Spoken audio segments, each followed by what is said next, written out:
Avez-vous déjà pris un moment pour observer l'impact que les vices peuvent avoir sur votre vie? Ces petites impulsions, la paresse, l'orgueil, la gourmandise, la luxure, l'avidité, ou encore l'arrogance semblent parfois inoffensives, presque irrésistiblement séduisantes. Elles nous murmurent des promesses de plaisir instantané ou de satisfaction immédiate. Mais au fil du temps, elles montrent leur vrai visage. Celui d'ennemis insidieux qui obscurcissent notre jugement, nous enchaînent à des habitudes destructrices et nous éloignent de la vie épanouissante que nous aspirons à vivre. Les vices ne se contentent pas de perturber notre paix intérieure. Ils nous volent quelque chose d'encore plus précieux, notre liberté. Chaque fois que nous cédons à ces impulsions, nous abandonnons une partie de notre pouvoir de choix. Nous devenons des esclaves, non pas de chaînes visibles, mais de désirs irrationnels qui nous dirigent. Dans la philosophie stoïcienne, ces vices sont perçus comme des obstacles majeurs à la réalisation de notre potentiel. Marc Aurèle, l'un des plus grands philosophes stoïciens, a écrit « Le vice est sa propre punition et se trouve dans sa propre destruction ». Sénèque, quant à lui, nous rappelle que la vertu est la meilleure défense contre le vice. Alors, que pouvons-nous faire face à ces ennemis invisibles mais puissants? La réponse se trouve dans un chemin ancien mais toujours actuel, la culture de la vertu. Les stoïciens nous enseignent que ce n'est pas en évitant les défis ou en fuyant nos faiblesses que nous trouvons la sérénité, mais en affrontant nos vices avec courage et discipline.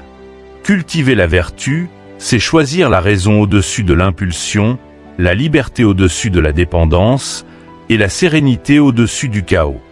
Dans cette vidéo, nous allons plonger dans ces enseignements intemporels et découvrir des moyens pratiques de reprendre le contrôle de nos vies.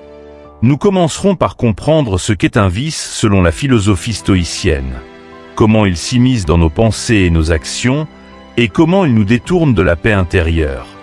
Puis, nous explorerons des stratégies concrètes pour combattre ces faiblesses et les remplacer par des vertus qui élèvent notre esprit et renforcent notre caractère.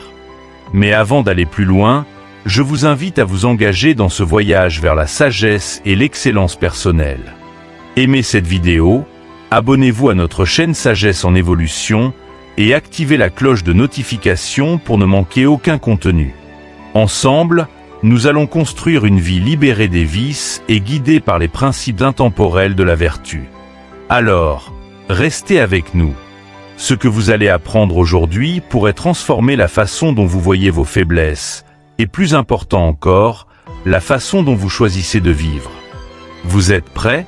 Allons-y. 1. Comprendre le vice selon le stoïcisme. Dans la philosophie stoïcienne, le vice est bien plus qu'une simple erreur de comportement ou un acte moralement répréhensible. C'est une véritable affliction de l'âme, un poison subtil qui s'insinue dans notre esprit, obscurcissant notre jugement, nous éloignant de la raison et sapant les fondations de notre paix intérieure.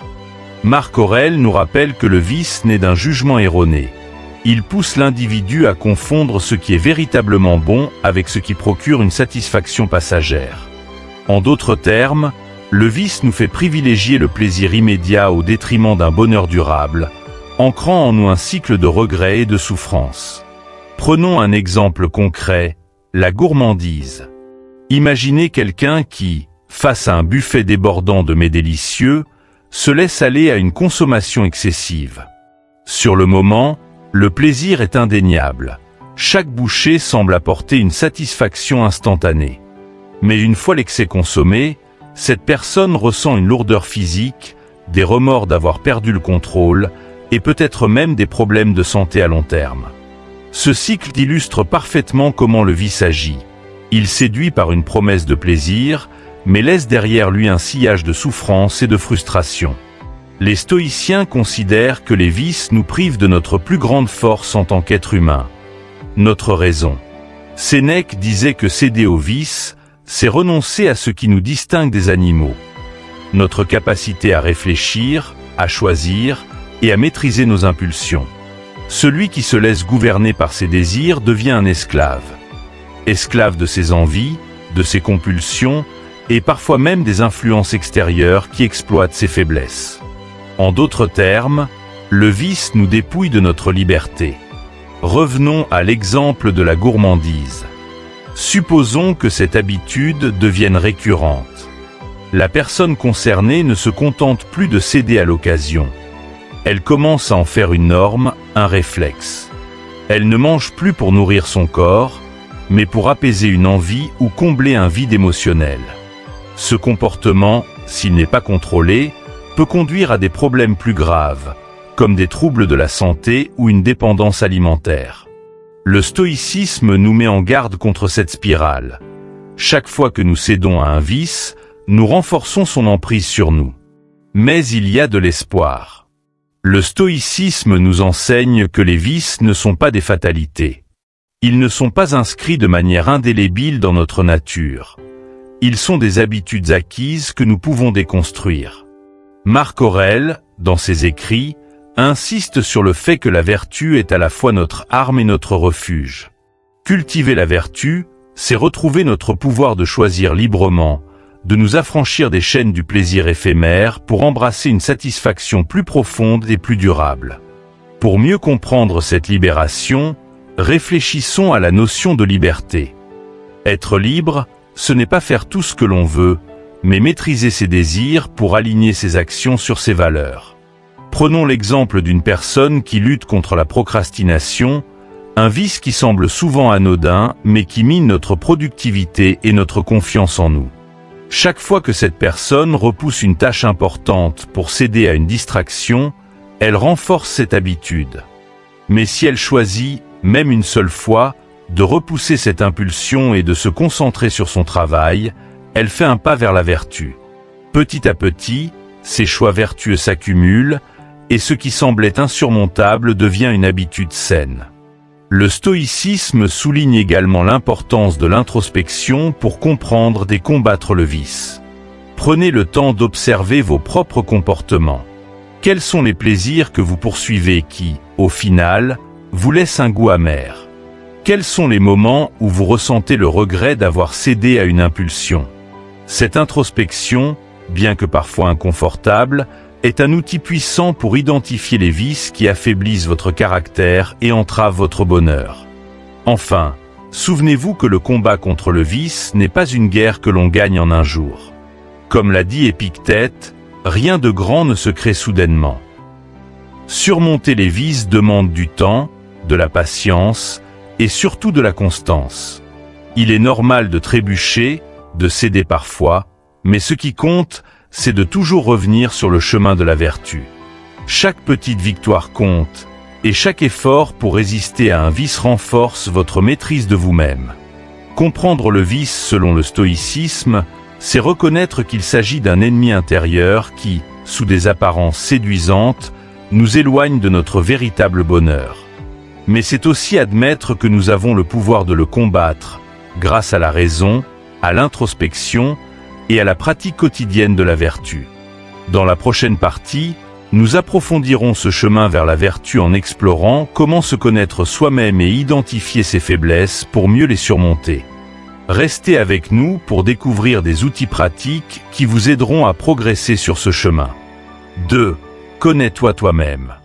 Le célèbre adage gravé sur le temple de Delphes, « Connais-toi toi-même », est une clé essentielle dans la lutte contre les vices, selon la philosophie stoïcienne. Comment peut-on espérer combattre un ennemi que l'on ne connaît pas?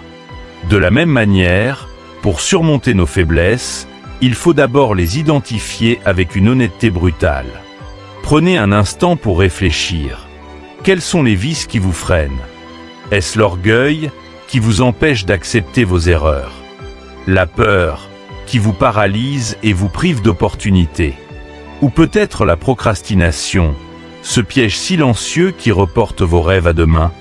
La première étape consiste à faire face à ces vérités inconfortables.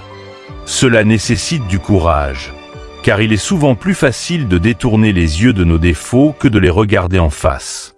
Imaginez un homme qui aspire à gravir une montagne, mais qui refuse d'admettre qu'il transporte un sac rempli de pierres inutiles. Tant qu'il ne reconnaît pas ce fardeau, il continue à avancer péniblement, se demandant pourquoi il progresse si lentement. Reconnaître ses vices, c'est identifier les pierres qui alourdissent votre parcours et admettre qu'il est temps de s'en débarrasser. Un exercice simple mais efficace consiste à observer vos comportements quotidiens. Quels sont les moments où vous ressentez du regret ou de la frustration? Par exemple, si vous constatez que vous passez des heures à scroller sur votre téléphone alors que vous aviez prévu de travailler sur un projet important, cela pourrait être un signe de procrastination ou de fuite face à une tâche exigeante. En étant attentif à ces schémas, vous commencez à cartographier vos faiblesses. Cependant, identifier ces vices n'est qu'une partie du chemin. Pour les surmonter, il faut également comprendre pourquoi vous voulez les dépasser. Prenez le temps de réfléchir à vos motivations profondes. Voulez-vous améliorer vos relations? Peut-être désirez-vous devenir un meilleur parent, un collègue plus fiable ou un partenaire plus attentionné. Ou bien, votre priorité est-elle votre santé? Imaginez le sentiment de légèreté et de vitalité que vous pourriez ressentir en abandonnant des habitudes destructrices comme la gourmandise ou la paresse. Ces motivations sont vos ancrages, des repères essentiels pour rester sur la bonne voie, même lorsque les choses deviennent difficiles. Pensez à un marin en pleine tempête. Sans une ancre solide ou un phare en vue, il dérivera au gré des vents. Vos motivations sont ce qui vous permettra de garder le cap lorsque vous serez tenté de céder à vos anciens vices. Une méthode stoïcienne pour approfondir cette réflexion est la visualisation négative. Imaginez les conséquences de ne pas changer. Si vous continuez à céder à l'orgueil, quelle relation importante pourriez-vous perdre? Si vous laissez la procrastination guider votre vie, quels rêves resteront à jamais inachevés? Cette pratique n'a pas pour but de vous accabler, mais de vous faire prendre conscience des opportunités que vous laissez passer en cédant aux vices. À l'inverse, visualisez les bénéfices que vous pourriez obtenir en les surmontant. Imaginez la fierté et la liberté que vous ressentiriez en maîtrisant vos peurs. Pensez à la confiance que vous pourriez inspirer aux autres et à vous-même en vous libérant de vos habitudes autodestructrices. Cette juxtaposition entre le poids des conséquences négatives et la lumière des récompenses positives est un moteur puissant pour rester motivé. Il est également crucial de comprendre que la lutte contre les vices n'est pas un combat à mener seul. Partagez vos réflexions avec des personnes de confiance, un mentor, un ami proche ou un groupe de soutien. Ces échanges peuvent vous apporter des perspectives nouvelles et des encouragements dans les moments difficiles. Par exemple, si vous luttez contre la peur de l'échec, parler à quelqu'un qui a surmonté des défis similaires peut vous inspirer et vous montrer que le changement est possible. Le stoïcisme nous enseigne aussi l'importance de la compassion envers soi-même. Épictète disait « Rien de grand ne se crée soudainement ». Si vous trébuchez ou revenez à vos anciennes habitudes, ne vous jugez pas trop sévèrement. Voyez cela comme une opportunité d'apprentissage. Ce n'est pas le moment d'abandonner, mais de vous relever et de continuer à avancer. Enfin, rappelez-vous que ce processus est un voyage, pas une destination. Chaque petite victoire, chaque moment où vous choisissez la vertu plutôt que le vice, est un pas dans la bonne direction. Comme un sculpteur qui façonne une statue, vous modelez votre caractère un coup de ciseau à la fois. Se connaître soi-même est la première étape pour surmonter les vices. Cela exige du courage, de la patience et une volonté d'introspection. Mais en identifiant vos faiblesses et en vous connectant à vos motivations profondes, vous posez les bases d'une transformation durable. 3. Des actions concrètes pour vaincre les vices. Surmonter les vices demande bien plus qu'une simple prise de conscience. Cela exige des actions concrètes et un engagement quotidien. Le stoïcisme, en tant que philosophie pratique, nous fournit une boussole claire pour naviguer dans ce processus de transformation. Ces outils ne sont pas des recettes magiques, mais des principes éprouvés qui, appliqués avec persévérance, vous permettront de reprendre le contrôle de votre vie et de renforcer votre caractère. 1. Établissez des objectifs réalistes. La première étape pour vaincre les vices est de fixer des objectifs réalisables. Trop souvent, nous sommes tentés de vouloir tout changer d'un coup. se débarrasser d'une mauvaise habitude, adopter un nouveau style de vie ou atteindre un niveau de perfection irréaliste. Mais comme le disait Épictète, rien de grand ne se crée soudainement. Chaque transformation commence par de petites étapes. Prenons l'exemple de quelqu'un qui veut surmonter la procrastination. S'il décide soudainement de transformer chaque aspect de son organisation quotidienne, il risque de se décourager face à l'ampleur de la tâche. À la place, il pourrait commencer par définir un objectif simple et précis. Consacrer 30 minutes par jour à une tâche importante, sans distraction. Ce petit changement, une fois intégré, devient une base solide pour des améliorations plus ambitieuses. Fixer des étapes atteignables vous permet non seulement de progresser, mais aussi de célébrer vos victoires. Chaque objectif accompli renforce votre confiance en vous et vous motive à continuer. 2. Éloignez-vous des influences négatives. Les vices ne se développent pas seulement dans le vide. Ils sont souvent alimentés par notre environnement. Si vous êtes entouré de personnes qui vous poussent vers des comportements nuisibles ou qui ne respectent pas vos efforts pour changer, il devient d'autant plus difficile de résister. Supposons que vous essayiez de réduire votre consommation d'alcool.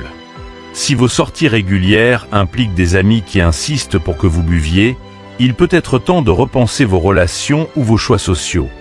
Cela ne signifie pas que vous devez couper tous les liens du jour au lendemain, mais plutôt que vous devez rechercher des environnements et des compagnies qui soutiennent vos efforts.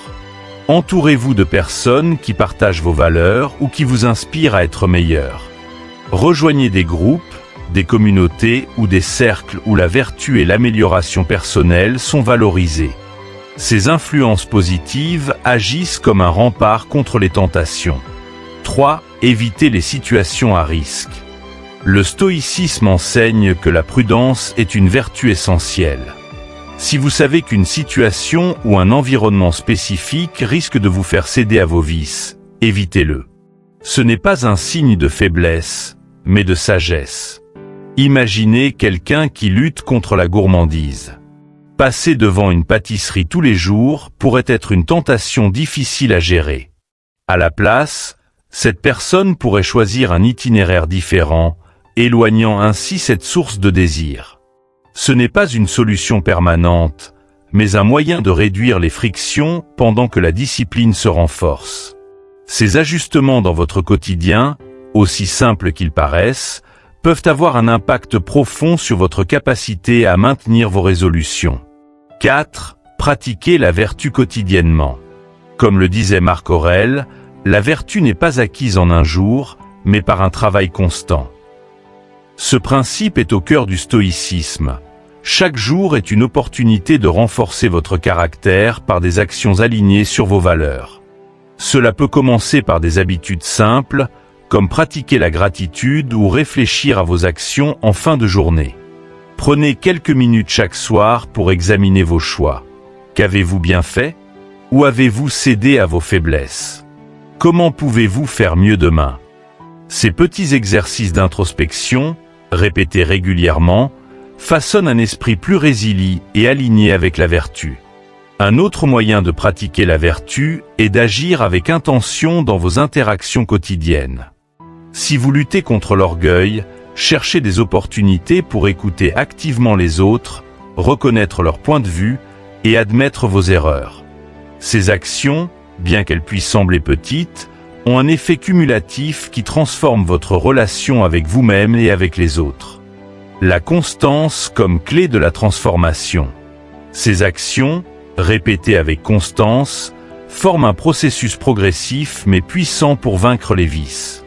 Chaque fois que vous choisissez la vertu, même dans les petits gestes, vous renforcez votre maîtrise de vous-même. Et chaque fois que vous trébuchez, vous avez l'occasion d'apprendre et de recommencer.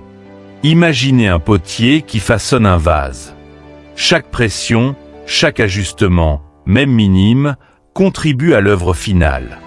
De la même manière, chaque effort pour résister à un vice et cultiver une vertu contribue à construire une version meilleure et plus libre de vous-même. En appliquant ces principes, vous commencez à reprendre le contrôle de votre vie et à réduire l'emprise des vices. Mais il reste une autre étape importante. comprendre comment les plaisirs immédiats diffèrent de la satisfaction durable. Dans la prochaine partie, nous explorerons pourquoi résister au vice procure une joie plus profonde et comment ce changement de perspective peut transformer votre quête de vertu. Restez avec nous. 4. Le plaisir momentané vs la satisfaction durable. Les vices séduisent par leur promesse de plaisir immédiat. Ils captivent notre attention, nous offrent une gratification instantanée et nous plongent dans une illusion de bonheur. Pourtant, une fois l'excitation dissipée, ils laissent souvent place à des sentiments de regret, de vide et parfois même de souffrance. En revanche, la vertu, bien que plus exigeante, mène à une satisfaction profonde et durable, une forme de bonheur en harmonie avec nos valeurs les plus élevées. Cette distinction est au cœur du stoïcisme, qui nous invite à cultiver la maîtrise de soi et à différer les plaisirs éphémères au profit d'une vie plus épanouie. Pensez à un exemple universel, un régime alimentaire sain. Imaginez que vous soyez tenté par un dessert riche et sucré, même si vous avez promis de respecter vos objectifs de santé. Céder à cette tentation procure une satisfaction immédiate. Le goût sucré, la texture onctueuse et un moment de plaisir gustatif. Mais après coup, vous pourriez ressentir des remords. Pourquoi ai-je succombé? J'aurais dû respecter mes engagements. Ce schéma illustre comment les vices fonctionnent. Ils nous promettent une évasion instantanée, mais à long terme, ils minent notre confiance en nous et nous éloignent de nos aspirations profondes. À l'inverse, résister à cette tentation demande un effort initial.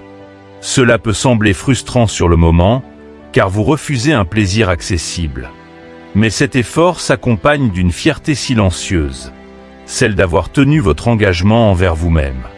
Chaque petite victoire renforce votre discipline et construit une satisfaction durable, bien plus gratifiante que le plaisir éphémère d'un dessert. Marc Aurèle, dans ses méditations, nous exhorte à différencier ce qui est véritablement bénéfique de ce qui ne l'est pas. Il écrit: quand tu es sur le point de céder à une impulsion, demande-toi si elle est conforme à la nature et à la raison. En d'autres termes, demandez-vous si l'acte que vous êtes sur le point de commettre vous rapproche de la personne que vous souhaitez devenir ou si, au contraire, il vous en éloigne. Cette idée s'applique à de nombreux aspects de la vie. Prenons l'exemple des finances personnelles. Imaginez que vous désirez un nouvel appareil électronique ou un vêtement à la mode, mais que votre objectif à long terme est d'économiser pour un projet plus significatif, comme voyager ou acheter une maison. Si vous cédez à l'achat impulsif, le plaisir sera court. L'excitation de posséder cet objet se dissipera rapidement. En revanche, si vous résistez et restez fidèle à votre objectif, vous éprouverez une satisfaction beaucoup plus profonde en atteignant ce projet ambitieux. Le stoïcisme nous enseigne également à considérer le coût caché du plaisir momentané. Chaque fois que nous choisissons un vice, nous renonçons à quelque chose de plus grand. Notre temps, notre énergie et souvent notre intégrité. Imaginez un étudiant qui cède à la distraction des réseaux sociaux au lieu de travailler sur un projet important. Le plaisir immédiat de scroller sans fin est trompeur, car il érode sa capacité à atteindre ses objectifs académiques ou professionnels. À long terme, il pourrait ressentir un sentiment d'échec ou de stagnation, des émotions bien plus lourdes que la gratification temporaire d'une distraction. Pour adopter une perspective stoïcienne, il est essentiel de pratiquer le report de la gratification. Cela signifie apprendre à résister aux désirs immédiats pour privilégier des récompenses plus significatives. Pensez à un marathonien qui s'entraîne pendant des mois, refusant souvent des plaisirs simples comme rester au lit ou manger ce qu'il veut. Sur le moment, ces sacrifices semblent durs, mais le jour de la course, lorsqu'il franchit la ligne d'arrivée, il ressent une fierté et une satisfaction incomparables. Une autre stratégie consiste à transformer votre perception de la résistance. Au lieu de la voir comme un fardeau ou une privation, considérez-la comme un exercice de maîtrise de soi, un moyen de renforcer votre caractère. Chaque fois que vous dites non à un vice, vous dites oui à une vie alignée avec vos valeurs. Cet ajustement mental peut rendre l'effort plus gratifiant et moins pesant. Il est également utile de visualiser les résultats à long terme. Imaginez la personne que vous pourriez devenir si vous choisissiez constamment la vertu plutôt que les vices. Une personne en meilleure santé, plus confiante et plus alignée avec ses aspirations. Cette vision peut devenir une source de motivation puissante pour continuer à différer la gratification. Enfin, le stoïcisme nous rappelle que nous ne sommes pas seuls dans cette lutte. Chaque être humain est confronté à des choix similaires. Partagez vos expériences avec d'autres, écoutez leurs histoires, et chercher du soutien peut rendre le voyage plus facile. Vous réaliserez que les sacrifices que vous faites aujourd'hui ne sont pas des pertes, mais des investissements dans votre futur. Les vices séduisent par des plaisirs momentanés, mais leur prix est souvent bien plus élevé qu'il n'y paraît. En revanche, la vertu, bien qu'exigeante, offre une satisfaction profonde et durable, en harmonie avec nos valeurs. Le stoïcisme nous enseigne à différer la gratification, à résister aux impulsions et à embrasser un chemin de vie qui mène à une paix intérieure véritable. L'autodiscipline est bien plus qu'une qualité. C'est un véritable art de vivre, un guide qui éclaire chaque décision et chaque étape de votre parcours. Comme nous l'avons exploré ensemble dans cette vidéo, la lutte contre les vices est un élément fondamental de cet article. Les vices, bien qu'attirants par leur plaisir momentané, agissent comme des chaînes invisibles qui restreignent notre liberté et obscurcissent notre vision du bonheur véritable. Mais voici la bonne nouvelle. Ces chaînes ne sont pas indestructibles. En adoptant un objectif clair, en identifiant vos faiblesses avec honnêteté et en agissant quotidiennement avec vertu, vous pouvez briser ces entraves et avancer vers une vie plus libre, plus heureuse et plus alignée avec vos valeurs. Marc Aurèle, dont les enseignements continuent d'inspirer à travers les siècles, nous rappelle « Les vices sont des chaînes qui nous retiennent et nous empêchent d'atteindre la liberté et la paix intérieure. » Ces mots résonnent comme un appel à l'action. Aujourd'hui est une opportunité, un moment unique pour reprendre le contrôle de votre vie. Chaque petit effort que vous faites pour différer la gratification, chaque fois que vous choisissez la vertu au lieu de céder à une impulsion, vous libère un peu plus de ces chaînes. Ce n'est pas un processus facile, mais chaque pas compte. Imaginez la satisfaction de vous regarder dans le miroir et de voir une personne qui agit avec intention, qui maîtrise ses désirs et qui se rapproche chaque jour de ses aspirations. Cette transformation commence ici et maintenant, avec un engagement envers vous-même. Engagez-vous à affronter vos vices, non pas avec dureté, mais avec détermination et constance. Rappelez-vous que chaque petite victoire sur vos faiblesses est une grande victoire pour votre liberté intérieure. L'autodiscipline ne consiste pas à être parfait, mais à progresser. C'est un voyage, pas une destination. Il est normal de trébucher, de faire des erreurs et de revenir sur vos pas. L'important est de continuer à avancer, à apprendre de chaque échec et à renforcer votre résilience. Ce chemin peut sembler solitaire parfois, mais vous n'êtes pas seul. Ensemble, à travers cette communauté, nous partageons une quête commune de sagesse et d'excellence personnelle. Merci d'avoir pris le temps de suivre cette vidéo jusqu'à la fin. Si elle vous a inspiré, si elle a éveillé en vous le désir de devenir une meilleure version de vous-même, alors partagez cette inspiration. Aimez cette vidéo, partagez-la avec vos proches et rejoignez notre communauté en vous abonnant à la chaîne Sagesse en Évolution. Et pour ne rien manquer de nos prochains contenus, activez la cloche de notification. Nous sommes tous sur ce chemin, et chaque pas que vous faites est une contribution non seulement à votre propre bonheur, mais aussi à celui du monde qui vous entoure. Continuons ensemble cette quête vers une vie pleine de liberté, de sérénité et de vertu. À très bientôt pour une nouvelle vidéo.